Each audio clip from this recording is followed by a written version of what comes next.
subscribe now and press the bell icon. Never miss an update. Welcome to Health Live at Seniors Today. We are ready with yet another session of our Health Live series of informative and interactive health webinars. And today we have Dr. Haresh Mehta, who is a senior interventional cardiologist. And we invited him to speak about heart health in India, a closer look at aortic stenosis in seniors. But before I have him interact with all of you, let me introduce him.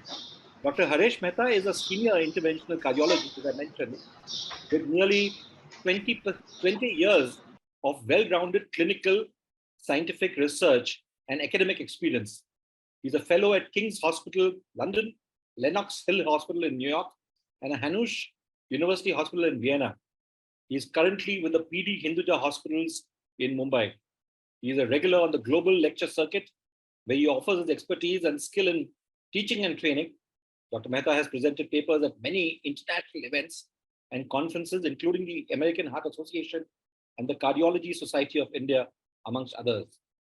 As he has been published as an author and co-author in some of the most prestigious cardiology publications in the world.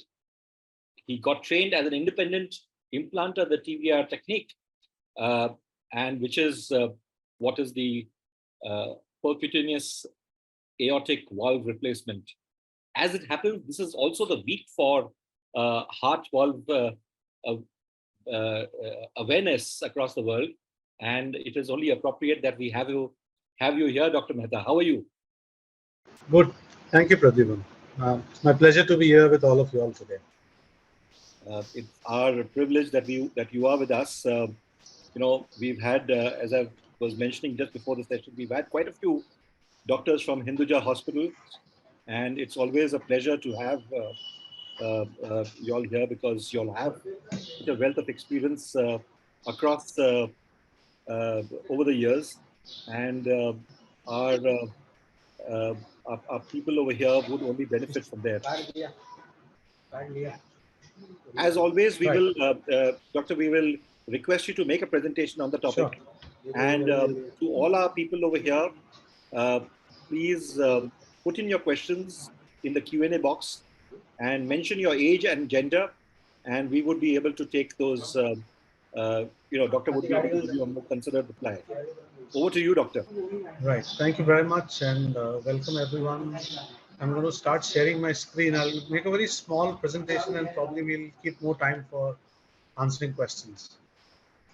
So today we are going to talk about a therapy for, you must be hearing a lot about septuagenarians or octogenarians developing narrowing of their valves, which is called aortic stenosis, and many a times there are people who are told that nothing can be done about it since you're old and you cannot get operated and the risk of surgery is high. So we're going to talk a little bit about these heart valve therapies. So as we all know, the human heart, what does it do? Of course, it pumps blood. But why does it pump blood? It pumps blood to provide oxygen and nutrients to our body. And that is the good blood, which is the red blood. But of course, it removes all the bad blood from the body and brings it back to the lungs for purifying. So that's the function of the heart. The heart never stops till we lose life. This is how it looks. So that's your heart right in the center. And the red is where the blood goes into different parts of the body. And the blue is the bad blood, which comes to the right side of the heart, which takes it to the lungs and then purifies it and brings it back to the heart to supply the entire body. So we have 4 chambers of the heart, 2 from the right, which carries the impure blood, which you can see here, the right atrium and the right ventricle. And then there is left atrium and left ventricle, which carries the good blood to the body. So if you watch, the atrium and the ventricle has a door in between, which is called the tricuspid valve on the right side, and it's called the mitral valve on the left side. I will come and explain the valves back to you. And the right ventricle pumps bad blood into the lungs through the pulmonary valve, and the left ventricle pumps blood into the body via the aortic valve. What are valves? Valves are actually doors which allow blood to go in one direction. So as we have doors in our houses, they open in one direction, right? When we want to let the guest in, we open the door, and the guest can only leave when we open the door again for him. So the valve in the heart does the same thing. It allows blood to go in one direction and prevents it from coming back. So that's very important, because if it starts coming back, it will start loading the own heart itself, and there'll be overcrowding of blood in the ventricle. So that's the purpose of the valves. So what are the common disorders that we are faced with valves? Because in general terms, whenever we speak of heart disease, we always talk about blocks in the heart. That is the blood vessels in the heart. But that's only one disorder of the heart. There are disorder of the valves, which is called narrowing of the heart valves, which is called as valvular stenosis. So you can see here that these are valves which get narrow and the blood gets difficult to go. So the heart has to pump harder to pump blood out into the body. And if you leave this untreated, it can progress to swelling of the feet, the heart starts failing and leads to death too. And sometimes these valves, as I showed you and I told you earlier, instead of taking the blood into the aorta or the blood vessel of the heart, it tends to bring the blood back. So when the blood starts flooding the ventricle more than required, the heart becomes inefficient. And again, you might get difficulty in walking, difficulty in breathing, and ultimately leading to heart failure. So today we are concentrating a little on aortic valve stenosis. So the normal aortic valve is the valve, as I told you, between the left ventricle and the aorta, which supplies blood to the entire body. So the normal aortic valve looks like a Mercedes-Benz sign. So you can see this Mercedes-Benz sign, one here and two bars down. And there are three cusps, or as you can call, they're leaflets, three leaflets which control this flow. And when it gets deposited with calcium around it, these white yellow spots that you see, this is calcium around it. So with that, you can see the valve becomes narrow and it gets difficult to open. And this is what I'm talking about, which is seen. So what are the causes of this and what age does this happen? Sometimes these aortic valves can be two rather than three. The normal is three leaflets. Sometimes there can be two leaflets. Sometimes there can be only one leaflet. And very rarely you can have four leaflets. So the causes of this aortic stenosis, the commonest cause is narrowing of these because of age, because of calcium buildup. So if that happens, this generally happens between the 7th, 8th, and the 9th decade. That's the commonest cause. But as I showed you, if you have an abnormal aortic valve with two cusps, they're called bicuspid aortic valve. These patients develop narrowing earlier, and they may come in the 5th decade, 5th decade, 6th decade. And the commonest cause in younger individuals, which you must have all heard about, is rheumatic fever. Rheumatic fever is when people get throat pain as a kid, get fever, and they're not treated fully, which leads to valves getting damaged, and you can get narrowing of these valves. This occurs at age of 20s, 30s, 40s. And very rarely, patients who undergo radiation for other problems like cancer, they can leave scar tissue there, giving rise to this narrowing. But how do we diagnose this? So it's commonly missed because most patients do not complain of any problems. And by the time they start complaining, it may be quite late. But there are subtle signs which we tend to ignore. And the commonest subtle sign is undue fatigue or undue tiredness. So we sometimes do not give value to tiredness and we say maybe we are vitamin deficient or we don't have enough nutrition, that's why we're feeling tired. Second is just you feeling dizzy or fainting slightly during activity. The commonest symptom is chest pain when you walk, which is called angina or tightness in the chest. And then it progresses to breathlessness on walking. You feel extremely breathless when you walk. And then you can have palpitations or irregular heartbeats and swelling in your legs. So once you have these symptoms, you need to consult your doctor. Now, how is the doctor going to diagnose this? So first thing, he will examine you, he will see your pulse, he will see your blood pressure, he will see your ECG.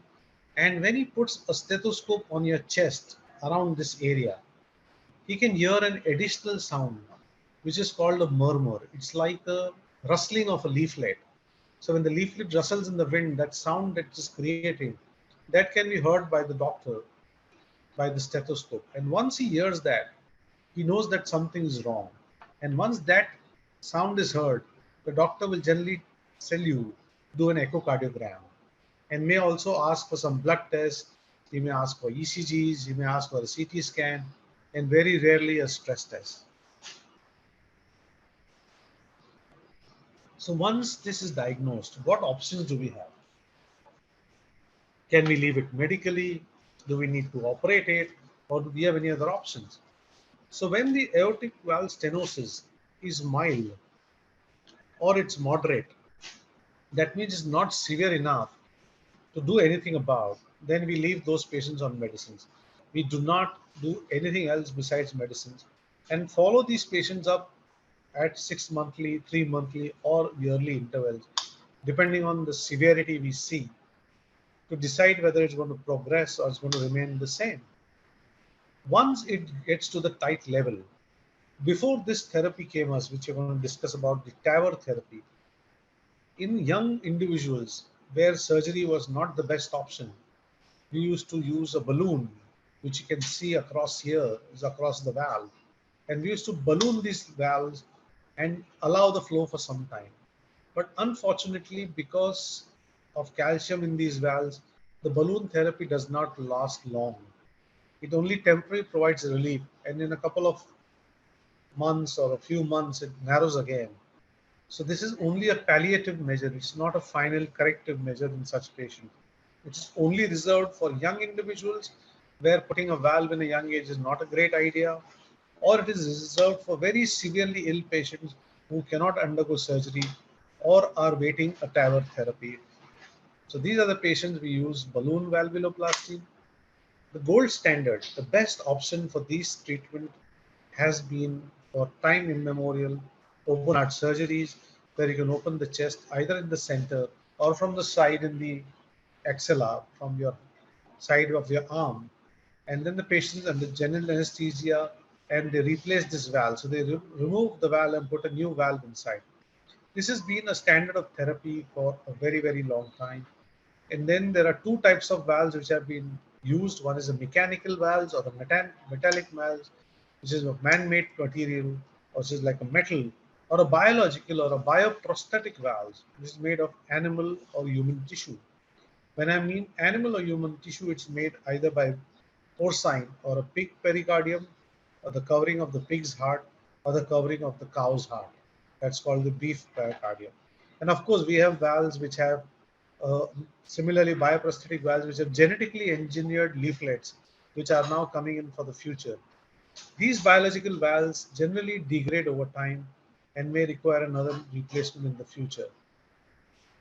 So generally, why would someone put a bioprosthetic valve when mechanical valves are available? So mechanical valves are generally used for young people because they have a longer lifespan. And second is they are used in people who have rheumatic heart disease. But the biggest downside of these mechanical valves is that they need a very strong blood thinning medication, which needs intensive monitoring to maintain levels close to what we desire. And these medicines can cause a lot of side effects like bleeding, or sometimes if they are ineffective and they interact with diet or what you eat, then your blood levels are too low and can cause choking of the valves. So these biological valves tend to be used more. Now the question comes, if we have such a good option in surgery, why are we thinking of TAVR, which is a therapy of replacing the same valve without surgery? So how did TAVR come? TAVR came because there were patients, more than 5% of adult senior population, like all of us or some of us, who were very high risk for surgery, where the surgeon said that you cannot be operated. So they wrote a death sentence for such patient that you cannot be operated and you'll have to live like this. That's when this therapy was planned and designed and used for the first time in 2001, where the first valve replacement was done without surgery by a doctor in Paris by the name Dr. Alain Crebier, where they replace the valve from the groin or from the leg as we do in an angioplasty. So we go down from the groin, go up through the aorta, which is the biggest vessel supplying blood to the heart, enter the aortic valve, and put a valve here over a balloon. So this advantage was that it could be done for people who were high risk for surgery. It did not need any anesthesia, so there was no anesthesia required. So there was no need to stop the heart, and there was no need to open the chest. And it was minimally invasive. It was like a hole which was made about a few millimeters, maybe 6 millimeters, 8 millimeter hole, nothing bigger than that. And the procedure could be done in an hour's time, and the patient could be discharged in a couple of days, and the valve would function the moment you implant it. So there was no need for being hooked onto the machine in the ICU with a ventilator in 2 3 days. So this therapy was the one finally which revolutionized this valve replacement therapy. So what are the benefits of these? One, it can be used for patients who cannot be operated. This is the latest technology. Recovery is extreme fast. Nowadays, we discharge patient the next morning itself, so less than 24 hours admission. Extremely brilliant quality of life. You can be up and about in a couple of days. There's good improvement of heart function. It's non-surgical, almost shorter or no hospital stay, no scars, less pain, less anxiety, so less worry. These valves can either go from the groin, as we know, but some people have bad groins which we can't use. Then we can go from the hand arteries, we can go from the aorta. All these can be done extremely easily and without much discomfort. So this is how it looks. So you first place the valve mounted on a balloon across the old valve, and then you inflate the balloon from outside till the valve goes and touches the biggest artery, which is called the aorta. Then you deflate the balloon and remove everything out, and the valve remains in, and that you can see starts functioning immediately. So the quality of life has been brilliant with this procedure. There is easy puncture, easy going home. We do that only under sedation and local anesthesia. And as per the evidence which we have, does this work? Yes, we have evidence up to 10 years now that these valves work equally as surgery do, and can be definitely used in patients who are high risk for surgery. But nowadays, we are using it even for patients who are moderate risk for surgery, or even younger patients who are low risk for surgery. So we should really go back to celebrate life. So we have our life back with us. So we are more energetic. We have an active daily life. We regain ability to take care of ourselves, and we have normal breathing and reduced anxiety. Thank you very much. So I'm going to stop sharing now, Yes, thank you very much, Doctor. and now we can take questions. Yes, we have quite a few questions that have come in. Uh, Now I hope that my screen has stopped sharing. Has it? yes, it has stopped sharing. Yeah. Okay. Perfect. Before I start with the questions, to all of you here, you know that I make this statutory but a very relevant and important remark. You know, while this session over here is done by eminent doctors, do remember that this is essentially advisory in nature. In case you have something that needs attending to, it is best that you speak to a doctor directly and approach her or him for advice. You can always interact with Dr. Haresh Mehta at the Hinduja hospitals in Mumbai, and these days there's a fair amount of teleconsult also available, so you can also speak with him there. But do while he will address your questions here, do remember that this is advisory in nature, and you should always consult, interact with the doctor one on one. Our first question, Doctor, is from Mr. Bharat Mehta, who's 68. And his current ECG, he says, his current ECG and 2-day echo report says healing anterior MI, apical septalectomy, Septal akinesia. LVEF 40%. Distal dystonia. Yeah. I get it. I get the question. So what precaution and treatment would you suggest for him? So So first thing, has he got an angiography done? If he has not, he should get it done. And the artery, if it's not fixed, should be fixed, which has caused the heart attack. So he's suffered a heart attack for sure. And second is he needs to be on regular follow-up with his doctor to have his sugars under control, to have his blood pressure under control, have his lifestyle under control, and to take blood thinners and cholesterol medicine as prescribed by the doctor. You shouldn't do anything on your own. Absolutely. You shouldn't do anything on your own. Doctor, we have a question from Mr. N. Ravindranath from Trivandrum, and who's 79. His question is basic. What are the basic symptoms of a heart attack? Initially, as a warning, he asks. So before a heart attack, many patients do complain of heaviness in the chest when they walk minimally. So they feel a heaviness around the chest area, which radiates either to the neck or to the back, or sometimes even to the tooth. So these are symptoms sometimes which we have to be careful about, or they have this pain radiating to the back and feels like gas, and they burp and they feel better. So these are all warning signs of heart attack. Some of them feel extremely tired a couple of days before the heart attack, or they're excessive sweating, and they're extremely breathless on minimal walking. At this time, it's better to consult a doctor rather than reach the hospital with a major heart attack. Right. Doctor, we have a question from Mr. Sumesh Java, who's 69. He was diagnosed with HOCM about 20 years back. He's under the treatment of PGI Chandigarh. He's been on atenolol 50 OD and atorvastatin 20 OD. His doctor has tried various beta blockers but not suited him.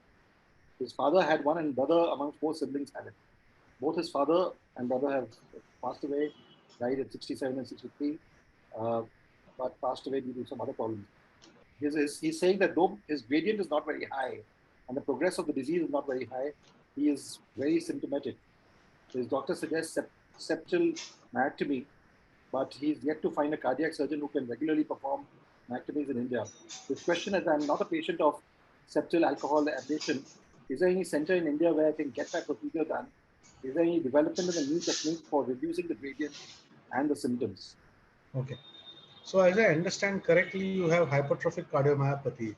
And when you have an hypertrophic cardiomyopathy where the gradient is not too much and you're symptomatic, then if atenolol doesn't work, then you may try using disopyramide. So you can talk to your doctor whether I can use disopyramide. Disopyramide works very well for such patients because if your gradients are not high, I don't think septal myectomy or alcohol ablation is the best thing for you. But in case you want to do septal myectomy, then there's quite a few centers in the south which do it quite regularly. And one of them is Narayan Rudale in Bangalore. There's Jayadeva in Bangalore. And there is Madras Medical Mission in Chennai. And there is Amrita Heart Institute at Kochi, Kerala. They are very, very adept at doing the septal myectomies. But looking at your picture, I think you still have scope of trying medical management. I would try disopyramide. Talk to your doctor. Doctor, just a question. These are not available in Mumbai and Delhi? Of course, they are available, but it's not frequently done because most of these patients do get handled well with medical management. So you really don't need to go and operate them as such. Doctor, we have a question from Mr. Shrikant Kulkarni, who's 71. Sure. He asks, is AR congenital? Is aortic regurgitation congenital? And what are the specific things a patient of AR must do before going for surgery? Okay. So AR patients generally have a leaking valve. So we don't give metoprolol to leaking valves unless we have reason to give, like if your heart rate is very fast, or if you have coronary artery disease in addition, that you have blocks in blood vessels. So you don't give metoprolol. And the treatment is aortic valve replacement for such patients. And there's no special thing you have to do before the replacement actually. Right, thank you. We have a question from Mrs. N. Chopra, who's 69. And she says that her sugar, BP, and cholesterol are under control with medicine. The question is, does she need to take Ecostin 75? She's already taking Atorva 10. Okay. So Mrs. Chopra, the question is, I don't know your status of your blocks in your heart. So if your cardiologist or your physician has written ecosprin, I'm sure he's written it for a reason. So he would be the best person to tell you whether you need to continue the aspirin or not to continue the aspirin. I can only give you general guidelines. So if you have narrowings in your blood vessels and your doctor feels you're at a risk of developing heart attack in future, then I would continue the aspirin. I wouldn't stop it unless he tells me to stop it. Right. We have a question from Mr. Durga Prasad Rao, who's 71. And he says, DM since over 25 years and stent in lad in December 2022. Since 10 days, he's having calf pain in both legs. Presently on ultrastep twice a day. Doppler test says no severe thrombosis in both legs. Pain persists. His request is for some Yeah. advice. So this pain, what you're talking about, generally is due to statins or the atorvastatin or the rosuvastatin or the simvastatin that the doctor would have prescribed. So it's pretty common to have this pains in your calves with these with these statins. So you need to talk to your cardiologist. One is to either reduce the dose of statin if possible. Second, if that is not possible, then he can change you to another statin which can cause less of side effect, less pain. Or third would be to add drugs like coenzyme Q, which helps countering these pains, or they can add a vitamin D and B12 if you're deficient in B12 and D. So these are many methods you can counter the pains, because once you have an angioplasty and a stent and you have a coronary artery disease, it is not advisable to completely stop the statin unless advised by the cardiologist. Of course, there are other options available to statin, which are injectable options, but they are pretty expensive options. This is something called injection Repatha. It's an once in 2 weeks injection, but the injection itself can cost you 15 to 20,000 per dose. So that's another option your doctor can weigh with you. Thank you. Doctor, we have two questions which are similar. One is from Mr. Babulal Todi and the other is from Mr. Kushore Jomani and Mr. Bipin Bhatt. The questions are, one is, what is the cost of PAVR and what is the life? Bipin Bhatt says the life of the valve is supposed to be 10 years. But what happens after that? Can it be replaced again? Yeah. Okay. So I'm going to take that first question. So as I told you in the beginning of my talk, that all biological or tissue valves have an average lifespan of 10 years. Some people may last 5 years, some people may last 20 years, but the average is going to be 10 years. So after 10 years, you can again do a TAVR if required. So you can do a surgery again without opening the heart. So that's something called TAVR in TAVR. So TAVR can be done again in such patients. So I wouldn't worry about that. About the cost, it varies whether you're using the type of valve. So there are valves which are indigenously developed and they're equally good. They're cheaper than the valves which are developed from abroad and they are imported into India. So we in India can do a tower from anywhere close to 12 lakhs to 30 lakhs, depending on the choice of valve we use and the procedure we do and where it is done, which hospital it is done. So it can vary from 12 to 30 lakhs. But the Indian valves which we have are extremely good. So there's no reason to worry about cost anymore. Right. Thank you, Doctor. This is a question from Mr. Kamlesh Vajpayee. He's 70 and 50 kgs.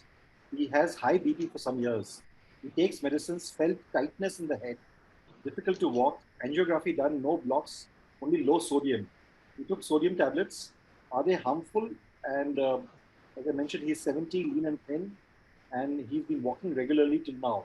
How does he increase his sodium level? Yes. Okay. So first thing is that headaches can mean either the pressure is too high or too low. So you need to check how your pressure is behaving. If it's too high, your medicines need to go up. If it's too low, then the medicine need to go down. Second, the sodium generally goes down when we use a diuretic in addition to your blood pressure medicine. So for example, you must have read a tablet called Telma-CT. That means it contains telmisartan plus chlorothiazide. Chlorothiazide is a diuretic which increases the urine from the body, which helps in pressure control. But in some elderly patients, this also leads to loss of sodium from the urine. So if you're on one of these drugs, you talk to your doctor and get this drug switched so that your sodium can come back to normal. Third way of replacing sodium is that your doctor can give you salt capsules till the time your sodium goes up. And finally, there are medicines which can raise sodium up, which is called natrise. But again, that has to be taken for a short period on the prescription of a doctor. So taking any of these four measures is going to take care of your symptoms as well as your sodium. Thank you, Doctor. We have a question from an anonymous attendee. Actually, there are two questions which are similar. One is, after the treatment and discharge, can the patient walk and manage normal life immediately? There's another question that uh, I know somebody who was discharged just 2 days after a fairly comprehensive surgery in Bangalore, and he was allowed to go home and travel to his home, which was outside of Bangalore. Is that safe? Yeah. So nowadays, with advances in modern medicine, and we are getting more and more refined in the procedures we do.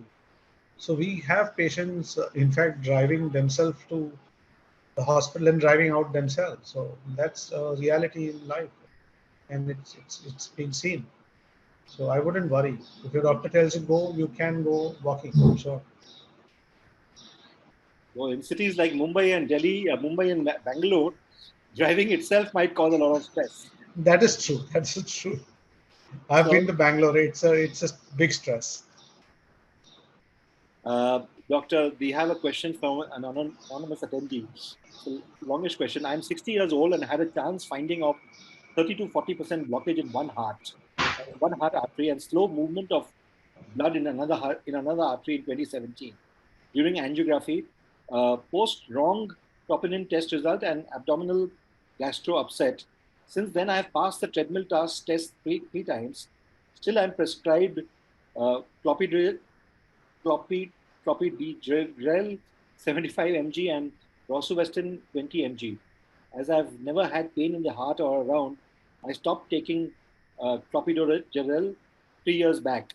I still take statin 20 mg through annual blood tests, and lipid profile are good. Can I stop this medication as I'm worried of side effects on digestion and pain in calf medicines or Okay. stiffening of big toes? Okay. It's a very good question because that's I always love to answer this question because the problem with the human race is that they never worry about the side effect of bad eating. They never worry about the side effect of drinking. They never worry about the side effect of smoking. But what worries them is the side effect of a medicine, which is far less than all the other measures I spoke about. So that always surprises me that what is more important, the health or the side effect. So whenever you're doing a business, whenever you're starting a new venture, you have a pros and cons risk, right? If the pros are more than the cons, you go ahead and do that venture and start that business and take the risk. The same is with life. So once you know that you have this problem, now everybody with a heart block is not going to die of a heart attack. But what are the chances of the person with a heart block dying of a heart attack versus the chances of a person dying of a heart attack who does not have a heart block? And the answer is very simple. That the person who has more blocks has more chance of dying of a heart attack versus someone who doesn't have it. The same is with the cars. So if you have a car which is badly maintained, the chance of an accident is going to be higher than the person who's got a maintained car. So the decision rests with you whether you should stop drugs without consulting your doctor. So I believe that if your doctor feels that you need a statin and a blood thinner for life, take it, discuss with them and take it. Discuss the pros and cons. Discuss the pro of taking it and discuss the con of stopping it. And then take the decision. Uh, Very candid response. Thank you, Doctor. We have a question from Shamala Ravi, who asks, is aortic stenosis lethal? Can it be reversed if diagnosed early? And can this be prevented prophylactically? Okay. If aortic stenosis is not treated, it's definitely going to be fatal. There's no doubt about that. It's going to be fatal. There is no way you can escape it. Now, can I prevent it? You can delay it. You can delay it as much as possible by best medicines. Keep your pressure under control because the biggest problem of rapid deterioration of the aortic valve stenosis is not keeping your blood pressure under control. So keep your blood pressure under control. Then that's what I said. If you don't take medicines, your blood pressure won't be under control. So you want to delay it, you want to push it ahead to keep your pressure under control. But eventually, if it progresses at some stage in life, you will need to have that thing fixed. We have a question from Mr. Das, who says, who asks, is aortic stenosis a senior citizen issue? And, so that people don't really get worried about it, or could it happen to anyone? So commonly, it is a senior citizen issue because that's because of calcium deposition. So it's predominantly a senior citizen issue. But as I told you, in patients who have abnormal valves and patients who have rheumatic fever as a kid, in them it can come in 30s, 40s, 50s, 60s. So you have to be going as per your symptoms. But the chances are more in senior citizens, chances are less in younger patient, but it is not zero. So it has to be monitored once it's diagnosed. Okay, just two or three more questions. One is Sure, by sure. Katie Please go ahead. Sure. Can a person having malaria damage her or his aortic valve? Very, very unlikely. Very, very unlikely. And do AR patients, this is from Shrikant Kulkarni again, do AR patients need to take I metoprolol? said that. No, we don't give beta blockers to AR patients unless they have reasons like fast heart rate or they have irregular heart rate. We don't give metoprolol to AR patients. And a question from Mini Gogia, is this surgery available everywhere? It's available all over India now. It started in the major cities, but I've been traveling to entire south, north, and west, and we're doing it in smaller cities, small towns too. Thank you very much, Doctor, for this presentation. There are quite a few questions that have come in, but just one, there are 2-3 questions Sure. that have come in, and they've come to me by WhatsApp as well. Sure. Doctor, your presentation, of course, was very exhaustive, but if there are 2 or 3 things that you would recommend to senior citizens that they should be doing to ensure that they have a healthy heart and they don't have to undergo this, what are the 3 or 4 top advice Okay. that you would be able to give? So first important thing is don't ignore your symptoms. Because we tend to ignore symptoms as we grow older. This is age related. So one, don't ignore your symptoms.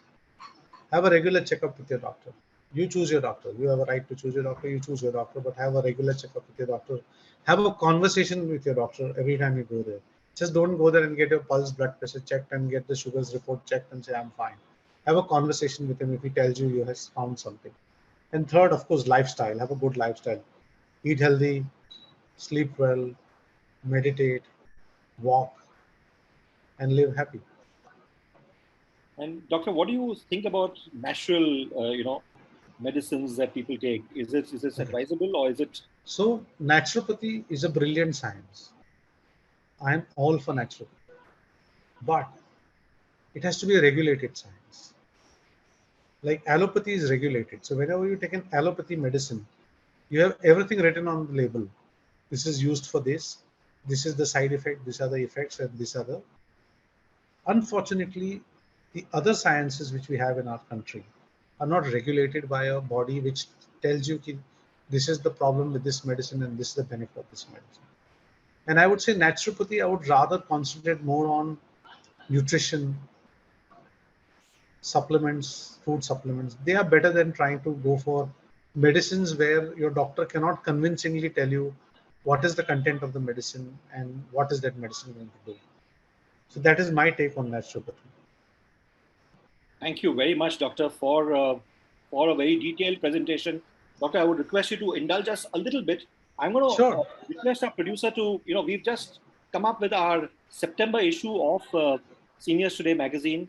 And I would like our producer to just play a short video on the content. We've got a very good interview with Asha Bhosle, who's turned 90 this year. And, amazing songs that she has had, over 10,000 songs. Rose, can you play the...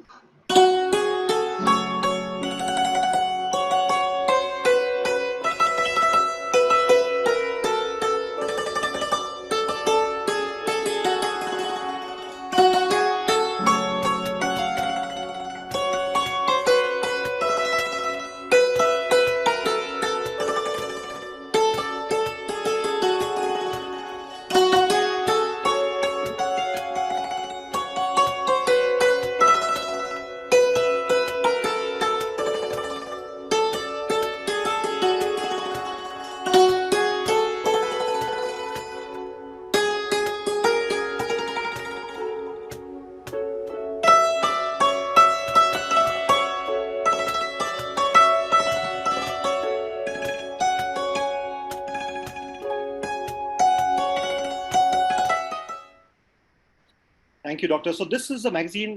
This is issue number 51, and in fact, we started off in July 2019 with our first issue was an interview with Lata Mangeshkar, and now we have an interview with her sister Asha Bhosle as she turned 90, and it is, as you know, available free of cost on Seniors Today, and no conditions apply. Thank you very much, Doctor, for being here. Thank you. And we will be back again soon. Thank you. Yeah, I love the articles in some other magazine. I'm going to look it up. Thank you very much, Doctor. Thank you.